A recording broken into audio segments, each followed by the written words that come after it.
பாட்டும் பொருளும் பொருளாற் பொருந்தும் பயனும் என்பால் கூட்டும்படி நின் கடைக்கண் நல்காய் உளம் கொண்டு தொண்டரு தீட்டும் கதை தமிழ் தீம்பால் அமுதம் தெளிக்கும் வண்ணம் காட்டும் வெள்ளோதிமப்பேடே சகல கலாவல்லியே.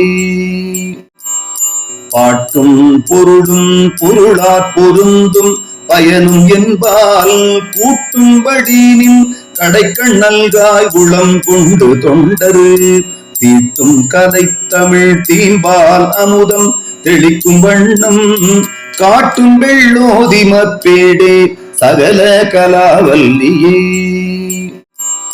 பாட்டும் பொருளும் பொருளாற் பொருந்தும் பயனும் என்பால் கூட்டும்படி நின் கடைக்கண் நல்காய் உளம் கொண்டு தொண்டரு தீட்டும் கதை தமிழ் தீம்பால் அமுதம் தெளிக்கும் வண்ணம் காட்டும் வெள்ளோதிமப்பேடே சகல கலாவல்லியே.